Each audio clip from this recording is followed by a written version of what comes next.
Welcome to 7 Kinds of Mischief!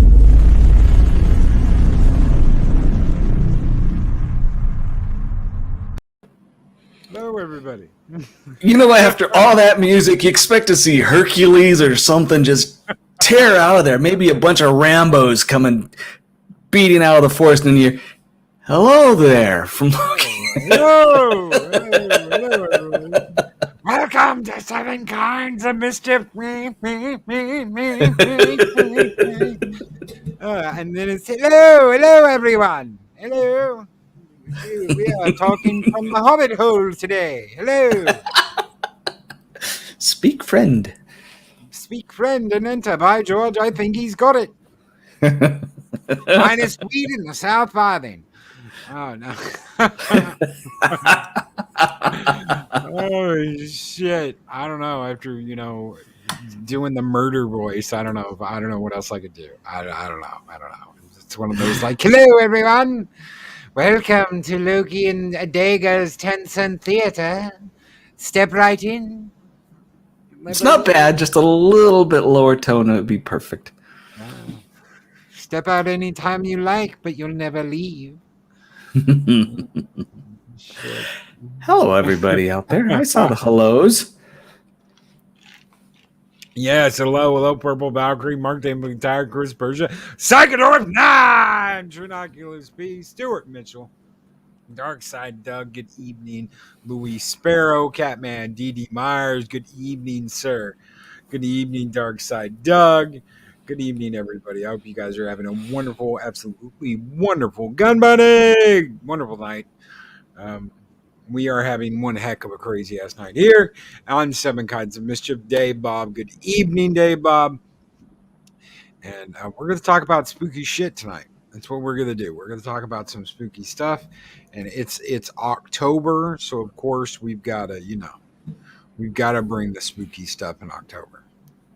Yeah, definitely going to try. Actually, I'm going to tie in some events from a year ago. I think maybe it was a little longer than that when I talked about it. But, yeah, and you know what, folks? I had all these pictures planned out to kind of be... Come to find out, YouTube doesn't like some of the pictures I was going to show you.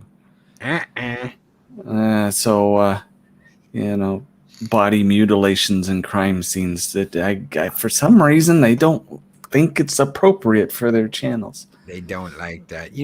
Speaking of that, I saw a lot of fucked up shit when I was a prison guard. You said it. Oh yeah, in so many words. So many words, but you want to talk about mutilations, man? The stuff they get up to do with those razors.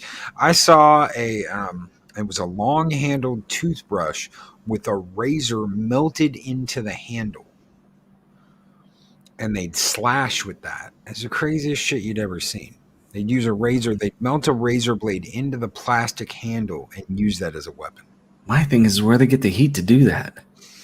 What they would do is they would take their water heaters and amp them up, make them stronger. See, you can't have like anything that boils, so you can't have like a coffee pot. You can't have anything that heats up to that level, but you can get a little warmer, like a little water warmer. You just got to ratchet that son of a bitch up and get it way hotter than it's supposed to be. And usually you burn them out or you burn the wall socket out or something, but they're very inventive group. Let me tell you. Where there's a will, there's a way, even if it's the wrong way. Yes, absolutely. Yeah. That is pretty messed up. Well, you don't mind if I get started? Oh, no. All right. Those of you who have been around, and I know there's a lot of different places you can be tonight, so thank you for being here and sharing a few minutes with us. And Loki enjoys these evenings, and I always enjoy spending a few minutes with him out of our busy schedules. But it was I think it was a little over a year ago. You guys can look it up. I don't know if it's actually titled, but I had done a report on... I've done several on Hollywood. You guys already know that. And one of them happened to deal with Roman Polanski, if I remember it, and Sharon Tate, his wife, and the noisy dog who just brought in her toy. Give me a second. She's going to bring it back. The dog knows how to fetch already. Yeah. Well, her death, and I had laid out the facts behind it and how it directly matched certain satanic rituals and things that she didn't want to do, like give up the baby for certain satanic issues. And so there are strong evidences that show that she was executed because she wouldn't go along with what the Roman Polanski society fits. And, of course, he's in exile from the United States because he doesn't want to face justice for the crimes that he did otherwise. Well, some of the story behind it, because you know how she died, most of you, we're going to talk a little bit about the man who ruined Helter Skelter. It took me a while to figure out. Oh, it wasn't very long, but I didn't know what Helter Skelter meant. It's an English phrase that was originally for a twisting slide that kids play on, and the Beatles used it to mean, at least according to them, but it remains a mystery. There's reasons why I kind of think it was something else, but they used it to mean the fall of the Roman Empire. And there was somebody else who used all the Beatle lyrics as prophecy. You guys know them. He was born as Charles Miles Maddox, November 12th, 1934, in Cincinnati, Ohio, to mother Kathleen Maddox, a 16-year-old girl who was both an alcoholic and a prostitute. She later married a William Manson, but the marriage ended quickly, and Charles was placed in a boys' school at age 12. Rejected in his attempts to return to his mother, she didn't want him. Charles was soon living on the streets and getting by through petty crime. So, early teens, this kid was messed up. Over the next 20 years, Manson spent time in and out of reform schools and prisons for various crimes. Basically, by the time he was 30, he spent more time in institutions than he did in the actual real world. He was released from prison on March 21st, 1967. And this is where the fun begins. And moved to San Francisco. The family, in quotes, is what they called the Manson cult. It was a group of around 100 followers of Manson who shared his passion for an unconventional lifestyle and habitual use of hallucinogenic drugs such as LSD and magic mushrooms. The Manson family eventually moved from San Francisco to a deserted ranch in the San Fernando Valley. Manson's followers also included a small hardcore unit of impressionable young girls. I'm sure you guys have seen the pictures of them. They were all quite psychotic, at least a small group. There were some people that never went to prison that weren't part of this. They just followed Manson because for some reason they believed that he was Jesus, even though he just hinted at it, never, in most circles, never out and out said he was. And that he was here for the end times to start a race war.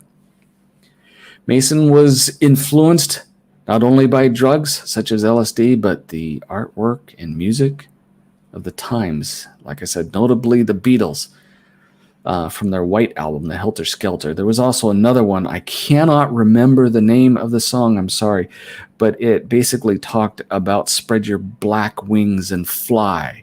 And that's where he got the idea that there should be a race war and the black people are going to overcome. And he got this notion in his mind that he was going to help reestablish the new culture when the war was over and the white people were extinguished. Paul McCartney has said that the playground slide in Helter Skelter was a metaphor for the fall of the Roman Empire, which I mentioned before. Manson, however, interpreted the lyrics of Helter Skelter as an indication to begin a race war. He turned to the album and lyrics to justify his schemes, and he always professed that the Beatles were prophets. Manson had a strong belief an interest in the notion of Armageddon from the book of Revelations, and also explored the teachings of, get this, Scientology and more obscure cults and churches, such as the Church of Final Judgment. That one I know nothing about. I've studied a lot of religions. Church of Final Judgment, I don't know, and I'm curious about it. Obviously, it's pretty whack, but I don't know. In many ways, Manson reflected personality traits and obsessions that were associated with gurus of cult quasi-religious groups that began to emerge in the 1960s. Again, go back to the Scientology, and a lot of you know about that. He was, you know what, one of these days I ought to do Scientology. Let's see if I get him banging on my door. He was, yeah, I know. He was pathologically deluded into believing that he was the harbinger of doom regarding the planet's future. Here's an interesting one. Some of you probably know this. I did not know this. It seemed familiar. Maybe I learned about it years ago, but I don't think I did know it. Before Manson's famous murderous spree, Dennis Wilson of the Beach Boys had allowed Manson and several of his members in his family to stay at his home after picking up 2 female members of the family who had been hitchhiking. Hitchhiking was a big thing in the 60s. It was through this association that Manson got the opportunity to audition for Terry Melcher, son of Doris Day and friend producer of the popular 1960s band The Beach Boys. Now, I want you to start putting everything together. 2 and 2 plus 4, where they were also living at the Pulaski's house for a time. The Beach Boys, where Manson got to know Polanski. Similar circles, all popular people. Just kind of let that mull in your head. I'm not going to draw any conclusions. I'll let you do that. Melcher wasn't interested in signing a contract with Manson. At least not a singing contract. Anything else is up for speculation. Manson allegedly did record some music at Dennis's brother's, Brian Wilson's home and studio. The Beach Boys released a song written by Manson entitled Cease to Exit, renamed Never Learn Not to Love, on their album in 1969. It was a B-side single. All right, let's go ahead and get into some of these murders. This is where the pictures that I wanted to show aren't necessarily appropriate. We'll talk about who was actually one of the bigger scenes. The Manson family, including Manson and his young, loyal disciples, is thought to have carried out some 35 killings. Most of these cases were never tried, in part for a lack of evidence.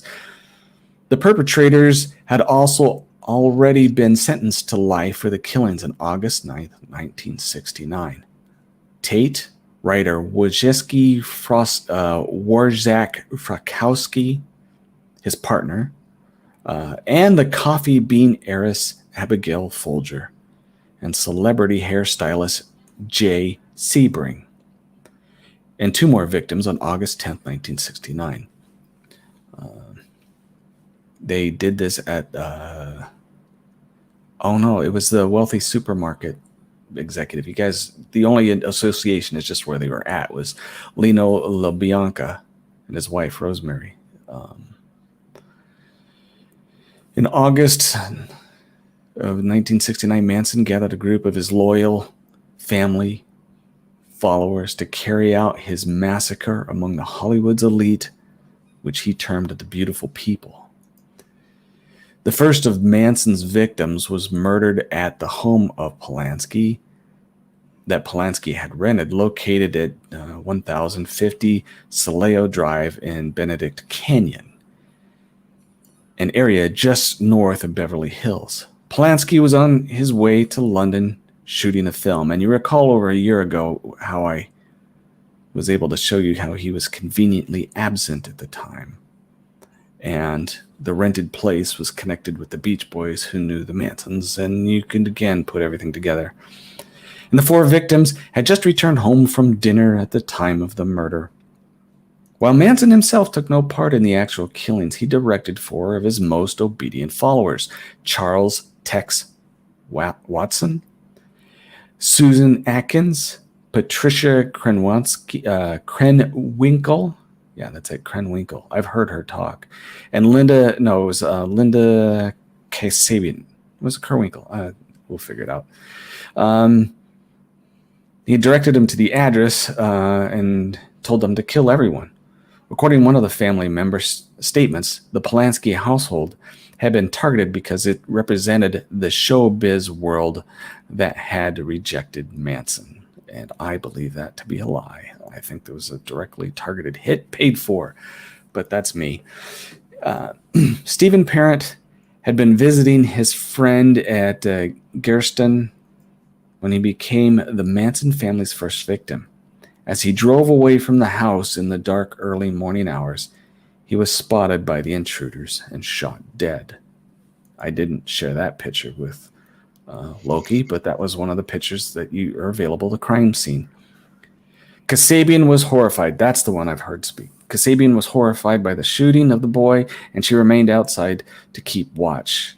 It was recorded. I haven't heard her in person, so don't get the wrong ideas about that. She acted as a getaway driver and was to become the star witness during the trial. When the other 3 broke into the house, they herded Tate, Frykowski, Folgers, and the Sebrings into the living room and tied them up. Sebring was shot and brutally kicked as he tried to defend Kate. During the terrifying, this is where it kind of gets a little dark, sorry. During the terrifying murder spree, both Frykowski and Folger managed to escape from the house, but were chased down and stabbed to death. That was another picture that I had, a couple of Folger, and how brutal it was what they did to her. Needless to say, there was lots of blood. At the trial, Kasabian described how she saw Frykowski staggering out of the house, covered in blood, and was horrified at the sight. She told him she was sorry, but despite her pleas to his attacker to stop, the victim was bludgeoned repeatedly. Folger escaped from the house with terrible injuries, but was caught on the front lawn and stabbed 28 times. 8 months pregnant Tate pleaded for the life of her unborn child. She was mercilessly stabbed in the stomach by Atkins. Kasabian told of Atkins' chilling words to Tate before she stabbed her. Quote, "Look, bitch, I have no mercy for you. You're going to die. You'd better get used to it." Atkins then used Tate's blood to write the words pig on the front door. However, instead of this brutal massacre satiating the pathological Manson, he criticized the murderers for being sloppy.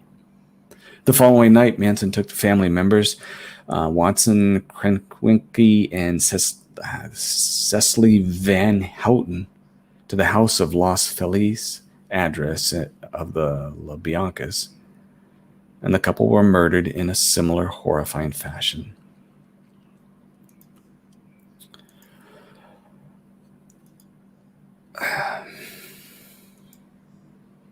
It's probably a good thing after reading through this again that I didn't show you the pictures. You hear of these things. There was one time, stabbing is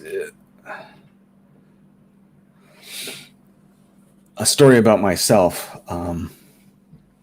My wife's father used to work for the Amish. He would do the metal work. The Amish in Pennsylvania, they didn't use certain modern tools, so he would cut gears and do different things. And they would make tables with, high-end tables. So we got one for a deal, and it was being shipped to our house by a driver and an Amish guy who was helping to show us how to put the table together when it got to our house in Michigan. And I looked out the front door when some of the pieces were being brought in, and the Amish guy was just standing there with his long look on his face. And I went out front, and I looked down to where he was looking. He was stunned. He comes from an innocent community. And down about 100 yards away, there was this girl pinned up against the fence with her boyfriend taking a knife to her. And I know there are other of you like this whose first instinct is to run to the rescue. And I put my feet as fast as I could and yelled and screamed. The guy got up and came after me. Needless to say, I chased him off, and the cops finally found him. He had gotten in his car, tried to run me over, and got away. But to see someone being bloodied, and she survived, and cut,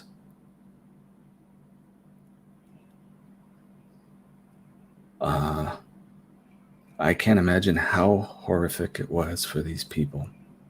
And for Tate, not to worry about her friends or herself, but to want her baby to survive. This man deserved the death penalty. His people deserved the death penalty that were involved in this. They were commuted in 1970. Why there was a retroactive commuting had to deal with the Supreme Court in California at the time. So he spent the rest of his life in jail, though he had tried numerous times to get out on parole. He had no lack of attention. He even had, in his old age, a young 20-some-odd-year-old claiming to want to marry him. And the whole point was there was going to be an argument over his body when he finally died of who did what with it and who was going to make money with it. And eventually, he did have one son who killed himself. Could you imagine being called Charles Manson Jr.? And that son had a grandson. The grandson was awarded the body, cremated it, and disposed of the ashes in an undisclosed location, which I think was absolutely perfect. He did the right thing. Now, on to something a little odd. Those eyeballs right there. This is kind of unrelated, but also related. Some of the most demented people, the strangest people, the bizarre people, the satanic people in the world have that very similar look. Not all the time, but it is always there. And I gave Loki a series of pictures, except for the last two, which I think are just funny, but it's true. And I wanted to present it as evidence for some other reason, just because it's Halloween and people like playing dress up. Go ahead and switch to another picture, would you?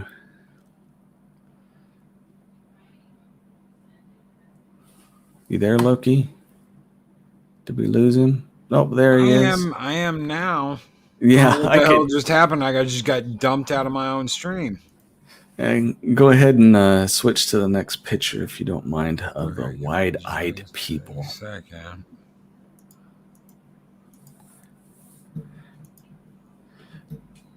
All right.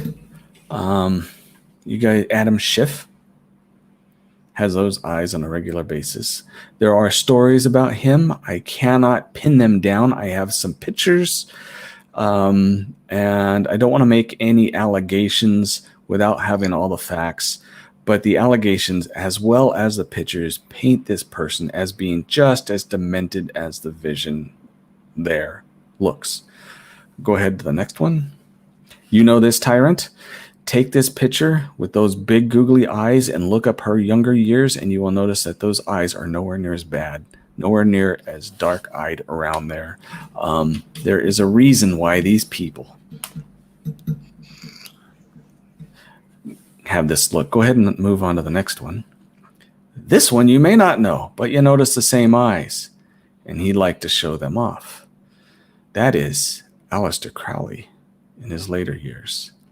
The next picture is his daughter, although people try and say it's not, but there is strong evidence, including the face matches his almost exactly. Miss Bush. All connected with the same type of satanic things. Oh my goodness, how does that happen? Go ahead and switch on to the next one. For the last one, this is for our friends in Canada. The image on the left is Prime Minister Trudeau. The image on the right is not him in an early black and white image from college. That is Fidel Castro. who his parents were great friends with, and his mother, Trudeau's mother, spent an awful lot of time with. One more image, please, and then we will call it good. Give me just a second. I know you're having funkiness over there. Hopefully it doesn't go when you're doing your reading. Something is going on. All right. It was when I hit the hide button. I don't know what the hell. There we go. This is an older Castro on the right, a younger Trudeau on the left. That's crazy. Word, hairline, eyebrows, nose, chin, ears, everything except for a little bit of more weight on Castro. Yeah, you guys decide. All right, I'm done, Loki. Let's hear what you got. All right, thank you, brother. Yeah. Not just for what you talked about, but the pictures as well. Damn. And guys, two of the pictures Adega sent me, I'm the one who was like, you know what, the dead body YouTube. So I'm the one who pulled those off and was like,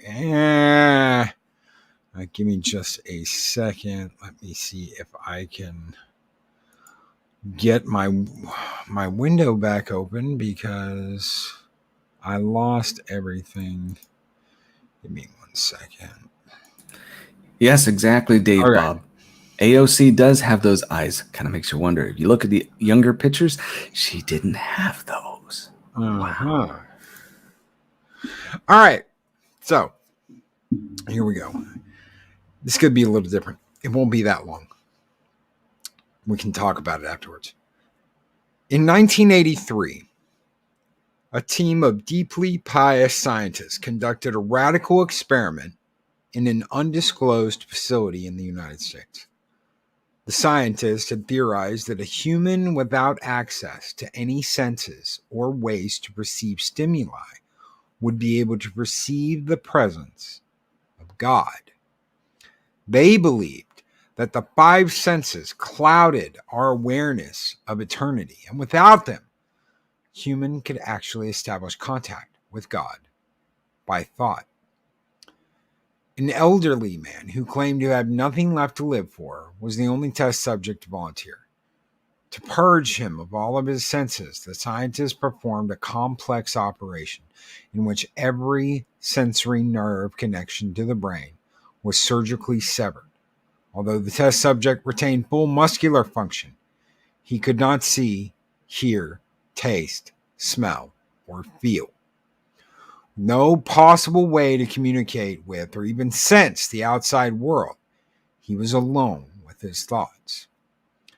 Scientists monitored him as he spoke aloud about his state of mind in jumbled, slurred sentences that he couldn't even hear. After 4 days, the man claimed to be hearing hushed, unintelligible voices in his head. Assuming it was an onset of psychosis, the scientists paid little attention to the man's concern. 2 days later, the man cried that he could hear his dead wife speaking with him. And even more, he could communicate back. Scientists were intrigued, but were not convinced until the subject started naming dead relatives of the scientists.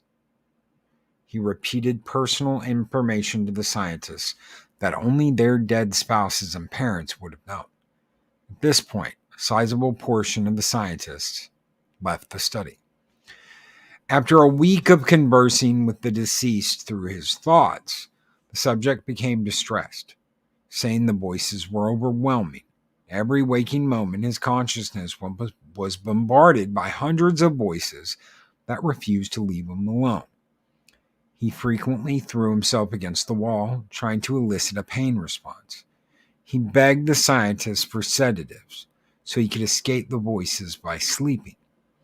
This tactic worked for 3 days until he started having severe night terrors. The subject repeatedly said that he could see and hear the deceased in his dreams. Only a day later, the subject began to scream and claw at his non-functional eyes, hoping to sense something in the physical world. The hysterical subject now said the voices of the dead were deafening and hostile, speaking of hell and the end of the world. At one point, he yelled, "No heaven, no forgiveness," for 5 hours straight. He continually begged to be killed, but the scientists were convinced that he was close to establishing contact with God. After another day, the subject could no longer form coherent sentences. Seemingly mad, he started to bite off chunks of his own arm. The scientists rushed into the test chamber and restrained him to a table so he could not hurt himself. After a few hours of being tied down, the subject halted his struggling and screaming. He stared blankly at the ceiling as teardrops silently streaked across his face. For 2 weeks, the subject had to be manually rehydrated due to the constant crying. Eventually, he turned his head and, despite his blindness, made focused eye contact with the scientist for the first time in the study. He whispered, "I have spoken with God, and he has abandoned us." At this point, his vital signs stopped. There was no apparent cause of death.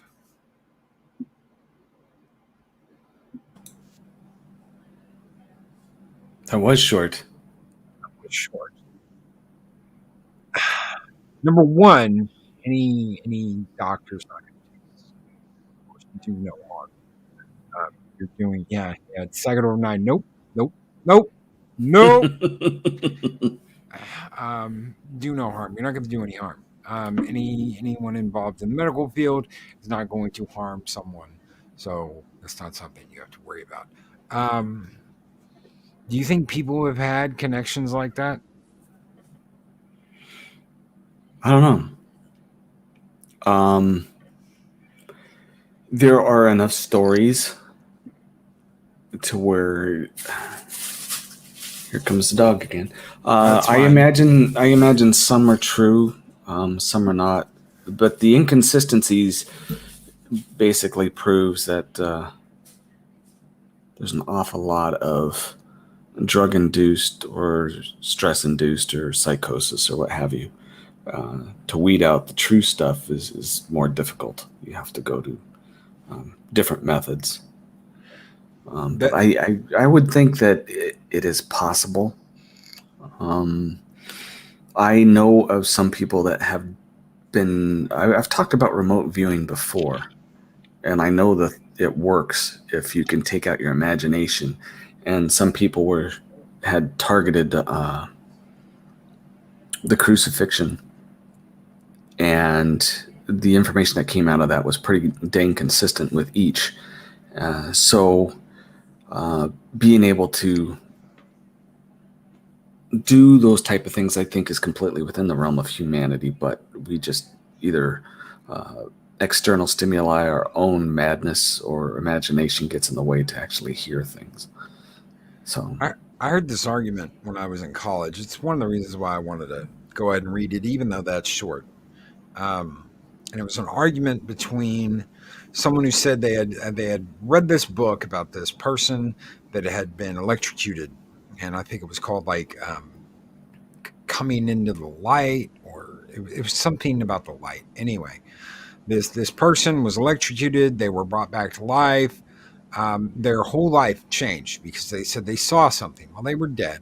They had no pulse, no brain activity. They had seen something. They had seen this crystalline, these crystal buildings and this construct, and they swore this was heaven. This is heaven. This is what this is where we're gonna go to. And there was this other person who was saying that isn't in any way, shape, or form what this person saw. What happened was the brain was short-circuiting as this person was dying, and they were hallucinating and seeing shit as they were dying because the brain was short-circuiting and dying. There are the naysayers say that. In the honest cases, and I know most of you know this, when they have these experiences, in not all instances, but many of them, the people are able to describe who is there, what they are saying, what is going on, even though their ears are filled with noise, or in almost every case, their eyes are closed, and yet they could see who's around, what they are doing, and describe it perfectly when they are brought back to life, which is not at all possible when your eyes are closed. You have to have some type of way to actually see all these things, especially the ones who went longer, 20, 30 minutes, have been pronounced dead, had longer experiences when they leave and they go down the hallways of hospitals or outside of bedrooms or different things, and they can describe things as they actually are. People who come by, what things going on, visiting people from beyond and recognizing people from their early years. So the scientific thing, there is a little bit of validity to it. The brain will go through some storms, but when it stops all activity and a person is still able to come back and describe things, I don't buy it. I don't buy that. I think that's just an excuse for people not to come to grips with the fact that people are more than just a physical body. Yeah. No, I agree. I agree. Some people feel like, well, this is it. After this, that's it. I don't believe that one bit. Yeah. That is my personal belief, though. You are entitled to yours. Everyone out there watching this, if you think, well, you know what, you beat the dust and that's it, well, more power to you. Well, here's the thing too, and it's going to justify almost every religion. Those who say that there isn't any afterlife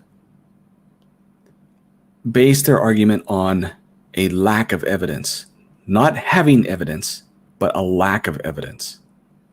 Where those on the other side have ages of testimony of reliable people, and many of them their own personal experiences.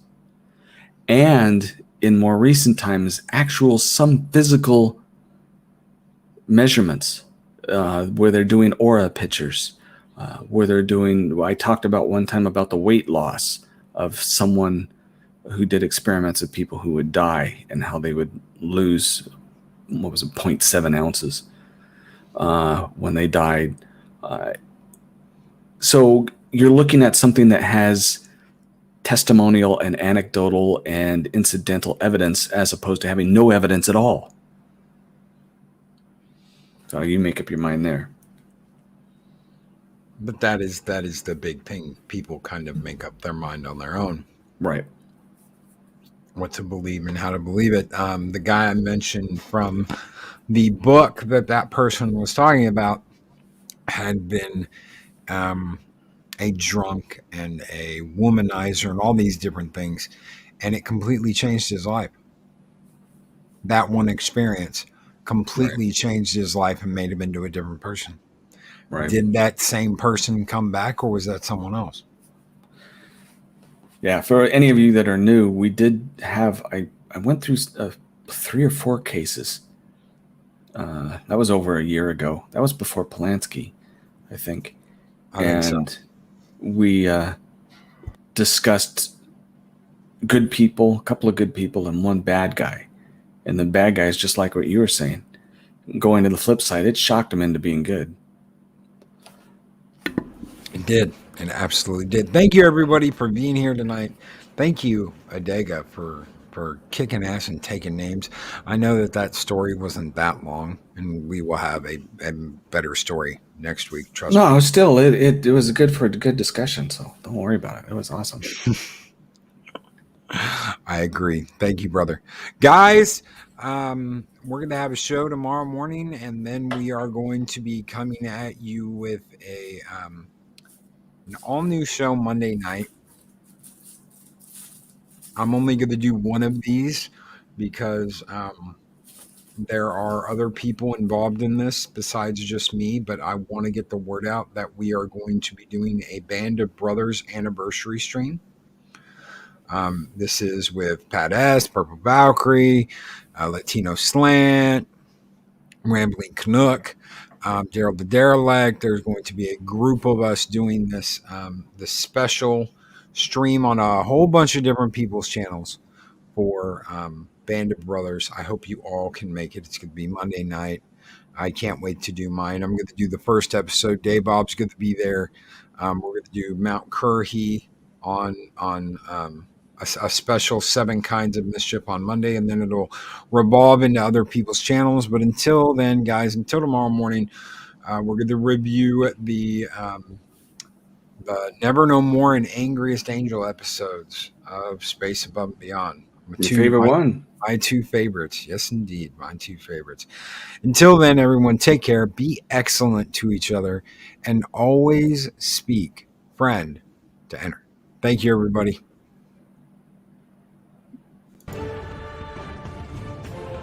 These videos are tremendous. Like, comment, and subscribe, and hammer that notification bell.